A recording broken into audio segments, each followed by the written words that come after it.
Welcome back to the Milestone Moment, where we take top producing agents, learn their story, and find out what it is that got them to where they are today. Today, we have Nunzio with Windermere Real Estate. Hey. Aaron, welcome to the show. Thank you. Thanks for having me. Gosh, we have such a history together, which I love. But tell me, or mostly for our audience, kind of how you got into real estate, a little bit about your background. Yeah.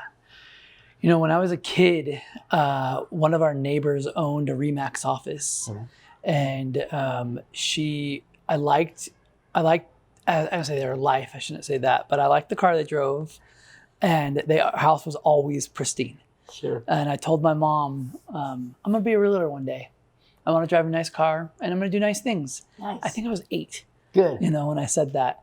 And I've always been attracted to people, like helping people in some capacity. Mm-hmm. My family owned restaurants. Okay.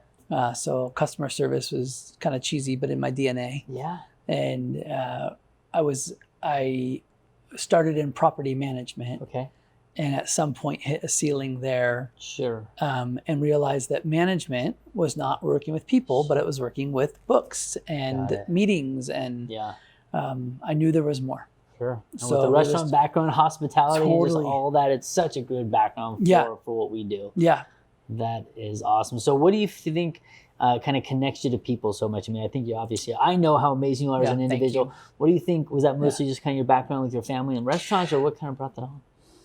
You know, I think I'm being real. I have a genuine care for the person sitting in front of me or standing in front of me, whatever it is, a genuine care level. It's not about okay, I need you to help pay my mortgage, or I need to, it's not about me. It's not about me. Right. Exactly. It's about you and what's best for you. So if that's the single mom that's buying the $350,000 townhome because that's what she can afford, or the person that's sold their 7-bedroom house in Sammamish for X amount, it's whatever's best for that person sitting in front of me. It's not about the so to answer your question, the people, it's the heart. Mm-hmm. It's really being able to really dive into what that person needs and really morph to that person. I love that. No one's the same. Yeah. No one's story is the same. Right. Yeah. Well, now I've known your story for quite a while. Yeah. And what brought you to Windermere? Obviously, great culture. Obviously, amazing company. Anything you can kind of share with regard to your journey there? Yeah, I started at a smaller brokerage before, and really good training, really good people. Yeah. It didn't. I don't know how to say it. When you're like, something just didn't feel right. Mm-hmm. Mm-hmm. And I felt like there was more out there, but there was a part of me that was also a little scared to go out there. Okay. I was a newer agent. Yeah. I just did some soul searching on what was important to me. Yeah. I sat down with, I think, 8 different brokerages, and Windermere seemed to have the right fit. Wow. I just really respected the core values. I respected, I'm a big feeler. Okay. So what made sense? The green light inside. Yeah. What made sense? If I didn't have peace about the other ones, and I had to follow that. Okay. And it wasn't so much hand holding, because I was at the point I didn't need any hand holding. Mm-hmm. But I believe in what Windermere stands for, and a very, very great name, especially in Seattle area, Washington. A really great name. Well, and you've built up your name. Oh, thank you. Over the years. I have a ton of respect for the business that you've built. Thank you. We have about 16,000 viewers. A lot of the ones that watch this show are newer agents. Any advice as you've kind of gone through this journey? Yeah. And I've seen a lot of it, the evolution with you, and of course, again, respect for how you've built. Any advice that you have for like a newer agent kind of getting into the business? You bet. What you see on TV is not real. Okay. You've been there. Yeah, I've been there. No, but it's easy to watch something on, be like, $1 million listing, and be like, oh man, I'm gonna walk in and sell, a $4 million out of nowhere. And that happens. There are times where you're like, what? You just walked in. Okay. That happens, but it's not your everyday. At least it wasn't my everyday. Yeah. Just, you have to think like, so once upon a time I used to run marathons. No way. Yeah. This is many years ago, getting back there, slowly getting back there. Love that. To just running, not marathons, but just running. Yeah. Get slowly but surely getting back there. But if you sprint off from the start, you burn out and you're done. You have to go 26 and a half, 0.2 miles. Right. Just like yes, like I kind of shot out of the cannon. Mm-hmm. Boom. I just had in my first year, I sold 8 houses, Yeah. which were like, how? Like, I don't know, did things and they happened. Yeah. But it wasn't whatever you do, just can't burn out. Okay. You know, like learning balance. Okay. Learning balance. I mean, we all know there's seasons when work gets crazy. Yeah. And there are nights that you're like, okay, it's like 1 a.m. and I'm still staring at my computer screen. Right. And I still have a list of things to do. I still have 25 things to do that my assistant can't do or whatever it may be. Yeah. But how do I do this from a place of rest versus a place of like, I got to get this done. Yeah. So I think that's the biggest way, just learning how to keep rest and balance in place. I love that. Yeah. Okay. Now, 2026, we're middle through the year. Yep. Which is crazy to think about. It's been a crazy year. Is there anything that you've added to your business this year or carried over from last year that you're kind of excited about that you can kind of share with us? Totally. I think last year was 2024 and 2025 started at a really like interesting time. Yeah. Rates were fluctuating. Buyers were getting nervous. Sellers were like, my house should sell in 3 days. Right. And we didn't see that. Right. Some you did, some you didn't. I think 2025 started out pretty strong. Yeah. And then we had just at least what I saw, some wild tapers. Yeah, sure. It'd be like a month of nothing. Yeah. Like what? And this year there's some of that too. Yeah. There's some of that too. So I think it's like going back to what I just said, like you're in this for the long haul. There's no sprint. Okay. You're in this for the long haul. But also, I actually just added another, for my business, another assistant on. Oh, great. Because it was just getting pulled in too many directions. Sure. And I'm a big fan of working smarter. Yeah. I have no problem working hard. Right. But a big fan of like doing the apps. I want everything to be done with excellence. Yeah. And if I can't serve the person sitting in front of me because I'm like, oh, I got to pull that HOA document for whatever. Like, you got to be able to delegate. Got to be able to delegate without, But also keeping the mindset out there of positive, huge. That's something I've implemented from day one. But it's kind of a scary world out there right now. Yeah. And I have friends who are brokers who have sold one house the entire year. But also having conversations, it's like, oh, the market's going to blah, blah, blah, doom and gloom. I just won't go there. Right. I won't go there. I just, God, thank you that this house is going to sell. Right. I keep positive on what's there. I'm not sabotaging what's not in front of me. Does that make sense? I love that. Yeah. Well, I think a lot of people do it without recognizing it. Sure. A wise broker once told me, I'm not in the sales prevention department. Sure. I think I know that him person. well. You know as well, yeah. Yes, I thought that's really good. Yeah. Because you pick up the phone sometimes and it's like, tell me all these things. I'm gonna tell you all the reasons why the house hasn't sold yet. I'm like, I was just calling to see if I can show it at 3 o'clock. That's all I was calling for. Yeah. And because we're gonna get this thing sold. Exactly. Like, let me help you do your job. Right. You know. But it's keeping it that this is we give A+, excellence. So the premise of the show is the milestone moment. It's when it all changed for you in real estate, or when you knew real estate was for you. I love it. And some people have more than one moment, but you have a milestone moment you can share with our viewers? So I took about 2 years to convince myself that it was time to go into real estate. Okay. Everyone in my world was like, bro, what are you doing? Like, they know it's for you. You've talked about this since I've met you. Yeah. You've wanted to, like, what? And so my first milestone was getting over the fear here. Okay. Of what was keeping me from getting my license. Yeah. And I took my test and I was like, it was hard. Don't get me wrong. Sure.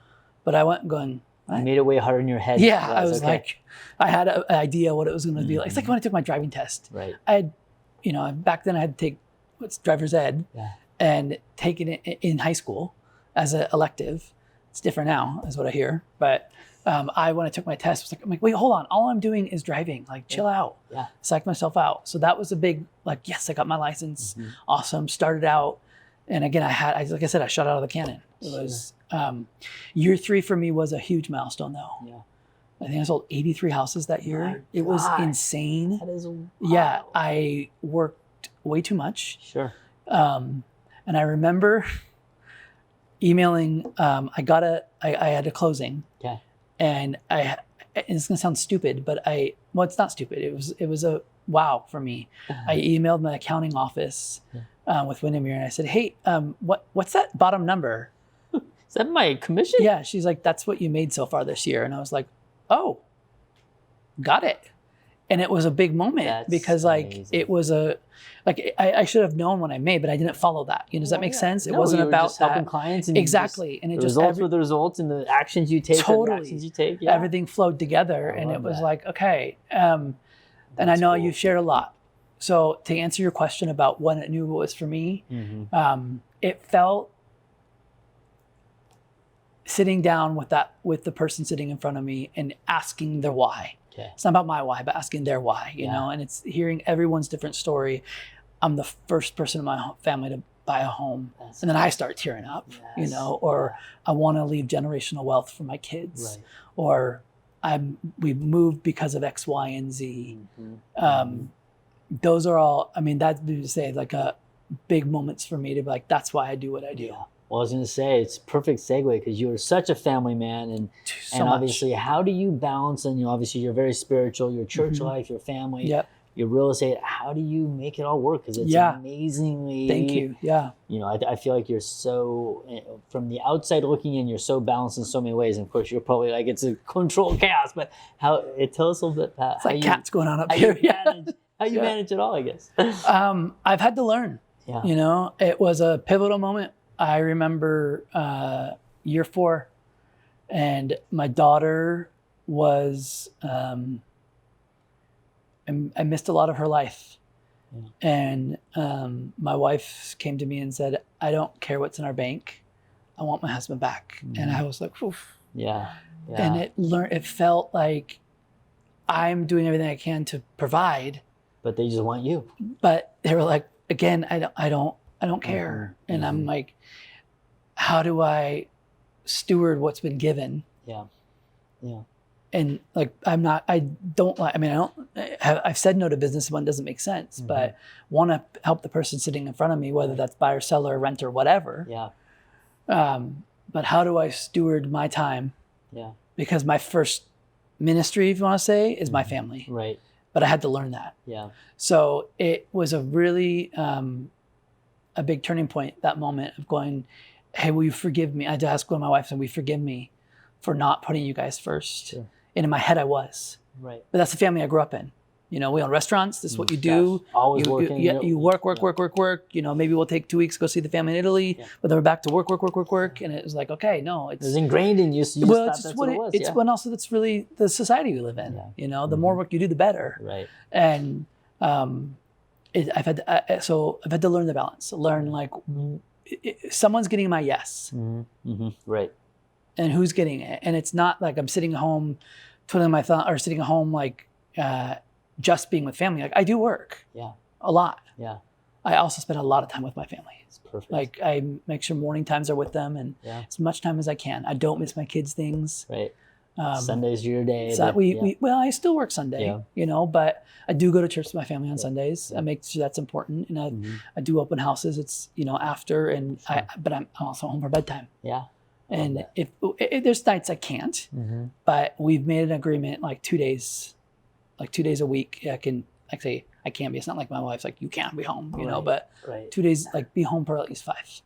Well, I'll say you have some of the most perseverance and hardworking, and I mean, I've seen it firsthand. The only agent I've ever seen with a 7-year transaction that we're currently doing together. It will close one day. Which is, so what do you think attributes to that perseverance and just drive? And it's just, I guess, is that the restaurant background, the family? I mean, it's commendable, and I just want to say that. Thank you. I mean, I guess it goes back to that marathon. You know, it's instant gratification is really easy. And I've had to unlearn that.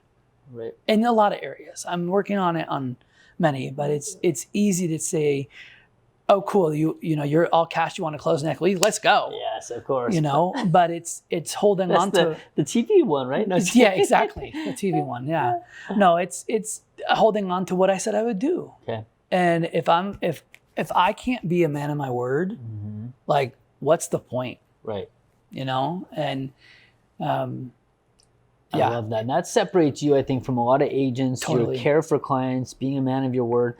Is there, I mean, that's probably your secret sauce. Is there something else that you think separates you from other agents? I mean, those two things are pretty monumental. I had to let the mindset of a paycheck go like day one. It was never about wasn't my money to start with, all that kind of stuff. Exactly. Yep. It's funny you say that because I had that literally for me as God felt like it wasn't yours to begin with. Right. I'm like, got it, Roger. You know, it's easy to count those things and like, oh, I never added up my commission. Right.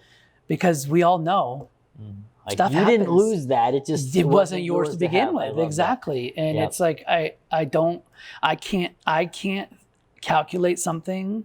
I mean, there's been times where X amount of dollars have been in our bank and we've given X amount away because that's what we felt like we're supposed to do. Sure. There's been, it's not been, I've just said it. It's not been mine to start with. Yeah. That's so powerful. Yeah. Love it. So you've been a fantastic guest. Any parting words for either buyers out there, sellers, advice for the market, anything that you could pass on that you want to just tell? It's not your realtor's fault. That's the first thing. It's not your great advice, unless it is, but it's not. Right. Have them call me. Well, I go back to marathon. Okay. Strong and steady. I love that. I have a house that's been on the market for a tad bit. Mm-hmm. We've done everything we should and we priced it. I know we priced it correctly. I have black and white data that shows we have. Yeah. My seller was like, oh my gosh. I said, hold on. Do you believe I priced your house wrong? No. Okay. Trust the process. Exactly. And we had to go back. She's like, thank you. You talked me off a ledge. Mm-hmm. I'm like, right. You're going to give away your hard-earned money so you can potentially get an offer? No, here's what's going to happen when you do that. I was like, got it. Okay. No, So keep him with it. I love that. Keep him with it. Keep with it. I say it to buyers, sellers, and agents. Just keep with it. I love that. Just keep doing the right things. Yeah, man. Well, you're a fantastic agent. You've been a fantastic guest and a good friend. Aron, thank you for being on the show. Thank you for having me. All right, appreciate it. Thanks.